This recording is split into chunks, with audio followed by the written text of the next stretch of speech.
بسم اللہ الرحمن الرحیم۔ السلام علیکم ورحمۃ اللہ وبرکاتہ۔ میری 3 بیٹیاں یک کے بعد دیگرے حاملہ ہو گئی تھیں اور میں نہیں جانتی تھی کہ ان سب کا باپ کون ہے۔ یہ بات مجھے پریشان کر رہی تھی۔ سامعین، اس پورے واقعے کو جاننے کے لیے ویڈیو کو آخر تک دیکھیے گا اور کمنٹ سیکشن میں اپنی رائے کا اظہار ضرور کیجیے گا۔ ایک بوڑھی مائی جس کے شوہر کو فوت ہوئے عرصہ دراز ہو چکا تھا، جس کی 5 بیٹیاں تھیں اور وہ 5 کنواری تھیں اور جوان ہو چکی تھیں، وہ جن کا پیٹ پالنے کے لیے گھر گھر جا کر لوگوں کے برتن دھویا کرتی تھی، جھاڑو صفائی کرتی تھی اور پھر وہاں سے جو کچھ کھانا مل جاتا 3-4 گھروں سے کھانا لے آتی، جس سے وہ اپنی بیٹیوں کا پیٹ پالا کرتی تھی۔ ایک دن اس کی بڑی بیٹی جو کہ بہت خوبصورت تھی، اس کے لیے رشتہ آیا، لیکن جب پتہ چلا کہ نہ کوئی باپ ہے نہ بیٹا ہے تو وہ رشتہ واپس چلا گیا۔ اور پھر جو کوئی رشتہ آتا یہی حال ہوتا کہ سر پر کوئی نہیں ہے جو جہیز دے سکے گا تو وہ رشتہ واپس چلا جاتا۔ دن گزرتے گئے، وہ بوڑھی مائی بہت پریشان ہوتی کہ میں اپنی 5 بیٹیوں کی شادی کس طرح کروں گی، کیونکہ ہم کھانا بمشکل کھا پاتے ہیں، میں جہیز کہاں سے جوڑوں گی۔ یوں اس کی 5 بیٹیاں جوان اسی کے سینے پر مونگ دلنے کے لیے بیٹھی ہوئی تھیں۔ پھر ایک دن اس کی بڑی بیٹی کو بخار نے آن گھیرا۔ وہ حکیم سے اس کے لیے کچھ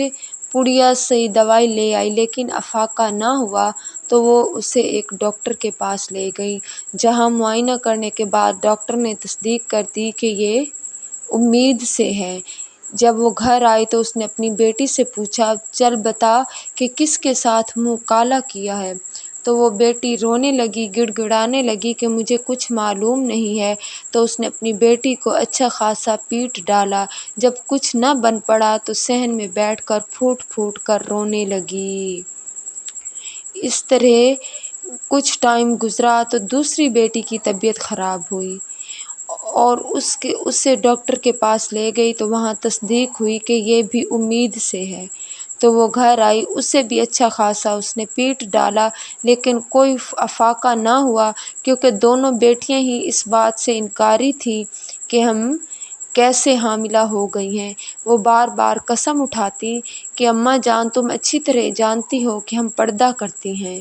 ہم حافظ قرآن ہیں، ہم گھر سے باہر قدم نہیں نکالتی، نہ ہم نے کبھی کسی نامحرم سے بات کی ہے، نہ کبھی کسی کے نزدیک گئی ہیں، تم ہمیں اچھی طرح جانتی ہو، پھر تم خود ہی بتاؤ کہ ہم ایسا گناہ کیسے کر سکتی ہیں۔ اور دوسری جانب وہ بوڑھی مائی پریشان تھی کہ جب بیٹیاں بھی کہیں نہیں گئی تو پھر یہ امید سے کیسے ہو گئی ہیں، ان کی کوکھ میں پلنے والی اولاد کہاں سے نکل آئی ہے جب یہ کسی نامحرم سے ملی ہی نہیں ہے۔ وہ اسی پریشانی کے عالم میں جی رہی تھی کہ بڑی بیٹی کے ہاں ایک بچہ پیدا ہوا، لڑکا پیدا ہوا، جسے وہ بوڑھی مائی چپکے سے لے گئی اور جا کر یتیم خانے دے آئی کہ میں 5 بیٹیوں کا پیٹ نہیں بھر سکتی، ایک معصوم ننھی جان کو کہاں سے پالوں گی اور لوگوں کو کیا بتاؤں گی کہ یہ کون ہے۔ تو وہ بیچاری خاموش ہو گئی۔ اور پھر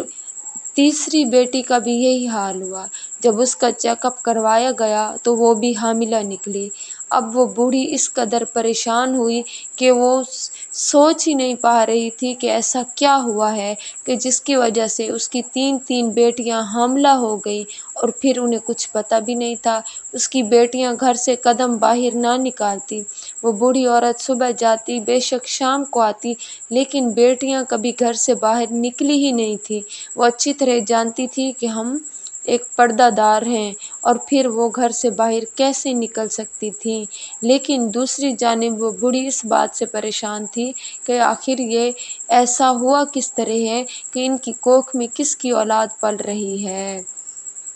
جب وہ تھک ہار گئی، اس نے دیکھا کہ اب کسی طرح بھی میں یہ سراغ نہیں ڈھونڈ پا رہی، تو اس نے اس وقت کے بادشاہ کے عدالت میں اپنا معاملہ اس طرح پیش کیا کہ بادشاہ کا دربار لگا تھا، تمام لوگ آئے اپنا اپنا معاملہ پیش کرنے لگے۔ جب اس بوڑھی عورت کی باری آئی اور اسے وزیر نے کہا کہ چل بڑھیا بتا تیرا کیا مسئلہ ہے، جیسے ہی اس کے یہ الفاظ ہونٹوں سے ادا ہوئے وزیر کے، تو اس بڑھیا نے رونا شروع کر دیا۔ تو اس وزیر نے کہا بی بی رونا بند کرو، بتاؤ کس مسئلے کے لیے آئی ہو؟ تو اس نے کہا میں جو بات بھی کرنا چاہتی ہوں وہ بادشاہ سے اکیلے میں کرنا چاہتی ہوں۔ تو اس بادشاہ نے خاموشی سے اسے دیکھا اور پھر ویسے ہی خاموشی اختیار رکھی، حتیٰ کہ تمام لوگ اپنی باتیں کہہ چکے تو بادشاہ نے اس سے کہا اب تم اپنا مسئلہ بیان کر سکتی ہو، کیونکہ یہاں پر موجود جتنے لوگ ہیں وہ سارے قابل بھروسہ ہیں۔ تو اس بڑھیا نے روتے ہوئے بادشاہ کے قدموں میں جا کر بیٹھ گئی اور کہنے لگی بادشاہ سلامت، جو بات بھی ہے میں آپ سے اکیلے میں کرنا چاہتی ہوں۔ تو بادشاہ نے اسے اپنے کمرے میں بھجوا دیا اور خود جب تھوڑی دیر بعد پہنچا اور پھر اس سے پوچھنے لگا اب بڑھیا بتاؤ کیا بات ہے، تو وہ رونے لگی اور کہنے لگی بادشاہ سلامت، بات ہی کچھ ایسی تھی کہ اگر میں کسی کے سامنے کہہ دیتی تو میری عزت کا جنازہ نکل جاتا، اگر میں کسی کے سامنے اپنی بات بیان کر دیتی تو میری جو رئیس عزت ہے وہ بھی ختم ہو جاتی۔ تو بادشاہ تھوڑا پریشان ہو گیا اور کہنے لگا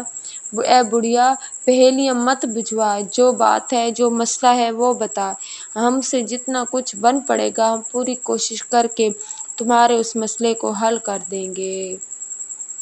تب اس بڑھیا نے بتایا کہ میرے شوہر کو مرے ہوئے عرصہ دراز ہو گیا ہے، میری 5 جوان بیٹیاں ہیں، پہلی بیٹی حاملہ ہو گئی تو میں نے بیٹی کو الزام دیا، جب دوسری بیٹی بھی حاملہ ہو گئی تو میں نے پھر بھی اپنی ہی بیٹی کو الزام دیا، اور اب تیسری بیٹی حاملہ ہو چکی ہے اور پہلی بیٹی کے ہاں بچے کی ولادت بھی ہو چکی ہے، اور اب تیسری بیٹی کا بھی یہی حال ہے، میری 2 بیٹیاں باقی بچ گئی ہیں، اور اگر میں بھرے دربار میں کسی کے سامنے اپنی بیٹیوں کی پول کھول دیتی تو آپ خود بتائیے کہ میری کیا عزت رہ جاتی اور معاشرے میں میری بیٹیاں کیسے سر اٹھا کر جی سکتیں۔ جب اس طرح کی گفتگو بادشاہ نے سنی تو وہ خاموش ہو کر کہنے لگا کہ واقعی تم سچ کہہ رہی ہو، اب سب سے بڑی غلطی تمہاری اپنی ہے، جب پہلی بیٹی حاملہ ہوئی تھی تب تم انصاف مانگنے کیوں نہ آئی، تب کیوں خاموشی اختیار کیے رکھی، اگر تم اس وقت ٹائم پر آ جاتی تو آج تمہاری 2 بیٹیوں کی زندگی بچ جاتی۔ لیکن وہ بڑھیا روتی رہی اور یہی کہتی رہی میں ڈرتی تھی کہ دنیا والے کیا کہیں گے کہ نہ سر پر باپ ہے نہ بھائی ہے اور بیٹیاں بدکاریاں کرتی پھر رہی ہیں، میں اسی پریشانی کے عالم میں آپ تک آ نہ سکی، آپ کو کچھ بتا نہ سکی، اب یہ تمام معاملہ آپ کی گوش گزار میں نے کر دیا ہے، اب آپ خود بتائیں کہ میں کیا حل ڈھونڈوں کہ جس سے میری پاک دامن بیٹیوں بھی پاک دامن رہ جائیں اور یہ مسئلہ بھی حل ہو جائے۔ تو بادشاہ نے اس عورت سے کہا اب تم اپنے گھر جاؤ، کل یا پرسوں کے دن تک تمہارا مسئلہ حل ہو جائے گا۔ تو وہ بڑھیا بادشاہ کی شکر گزار ہوتے ہوئے گھر کی جانب چل پڑی اور پھر واپس بادشاہ اپنے دربار میں آ بیٹھا اور پھر وزیر کو یہ سارا معاملہ بتایا اور پھر مشورہ طلب کیا، تو اس وزیر نے آ کر بادشاہ کے کان میں ایک ترکیب ایسی بتائی جسے سن کر بادشاہ کے چہرے پر رونق آ گئی اور وہ اس بات پر رضامند ہو گیا کہ واقعی یہ مسئلہ حل ہو سکتا ہے اور جو ترکیب تم نے بتائی ہے اسی کے مطابق حل ہوگا۔ اور پھر بادشاہ کو بتائی ہوئی اپنی ترکیب کے مطابق شام کو وہ وزیر ایک بکری لے کر اس بوڑھی مائی کے گھر آ گیا جس کی 5 بیٹیوں میں سے 3 حاملہ ہو چکی تھیں۔ وہ ان کے گھر آیا اور پھر اسے بھی ترکیب بتائی تو وہ بوڑھی عورت بھی کچھ مطمئن ہو گئی اور پھر وہ بوڑھی عورت کے گھر چھت پر چڑھا اور وہاں پر اس بکری کو باندھ دیا اور پھر نیچے اتر کر کچھ 1-2 باتیں بڑھیا کے ساتھ کی اور پھر واپس آ گیا اور باہر نکل کر اپنے چند آدمی جو وہ وہاں لے گیا تھا انہیں خفیہ جگہ پر پہرے داری پر بٹھا دیا اور خود گھر چلا گیا۔ جب آدھی رات کا وقت ہوا تو ایک سایہ سا نظر آیا اور پھر وہ سایہ بڑھیا کے گھر بڑھنے لگا اور چھت کی جانب چڑھ گیا۔ جیسے ہی چھت پر چڑھا، آدھی رات کا سناٹا تھا، تو وہاں پر موجود بندھی بکری نے میں کر کے چلانا شروع کر دیا۔ تب تک وہ آدمی گھر کے صحن میں اتر چکا تھا، اور پھر سناٹے میں جیسے ہی بکری کی میں کی پکار شروع ہوئی تو وہاں پہرے دار جو خاموشی سے پہرا دے رہے تھے وہ چوکنا ہو گئے کہ واقعی اب کوئی اس بڑھیا کے گھر آ چکا ہے، کیونکہ بکری جو ہے وہ میں کر کے چلا رہی ہے۔ تب تک گھر میں موجود سوئی ہوئی وہ ماں بیٹیاں بھی بیدار ہو گئیں، جو کمرے میں چھپ کر سو رہی تھیں جب انہوں نے بکری کی میں کی پکار سنی۔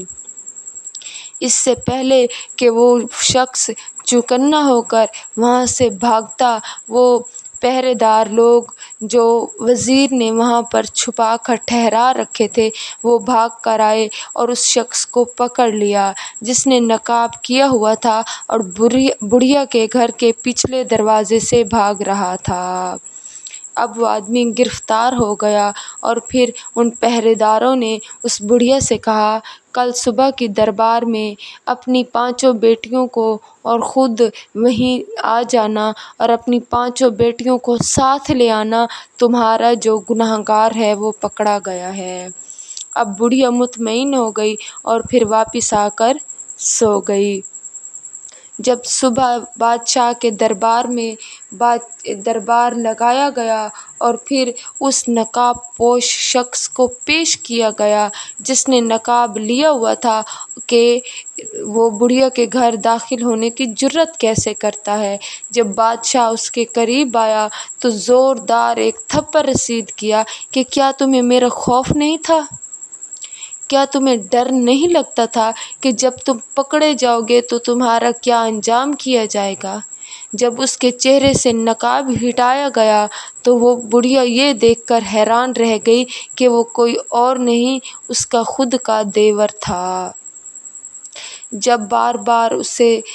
مارا پیٹا گیا اور پھر اس سے پوچھا گیا کہ اس نے یہ ذلیل حرکت کیوں کی ہے کہ خود کی سگی بھتیجیوں کو حاملہ کر دیا، کہ وہ دائرۂ اسلام سے خارج ہونے والے اعمال اس نے کیوں کیے، تب اس نے بتایا کہ میرے بھائی کی شادی سے پہلے ہم 2 بھائی تھے اور میرا بھائی بہت زیادہ محبت اور توجہ اور اچھا سلوک کرتا تھا مجھ سے۔ پھر جب اس کی شادی ہوئی تو اس نے اپنی محبت اور اپنی توجہ بیوی کی جانب کر لی اور میری طرف سے منہ موڑ لیا۔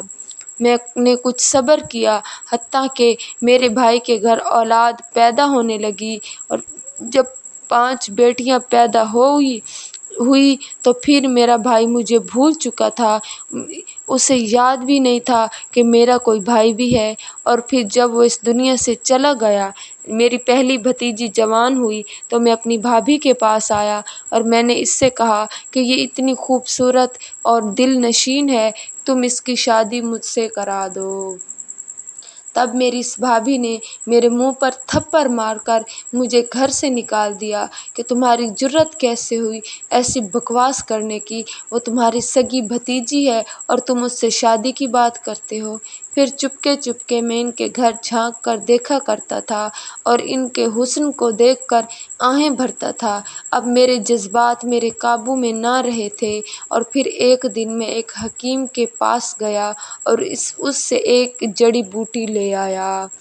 اور پھر جب میں آدھی رات کو ان کے گھر داخل ہوتا اور پھر اس جڑی بوٹی کو اپنی بھابھی اور ان بیٹیوں کو سونگھا دیتا، جس کی وجہ سے وہ 4 سے 5 گھنٹے کے لیے بے ہوش ہو جایا کرتی تھی، اور پھر میں جس بیٹی کے ساتھ چاہتا اپنی مرضی سے اس کے ساتھ رات گزارتا اور جب جانے لگتا تو اسے واپس اسی کنڈیشن میں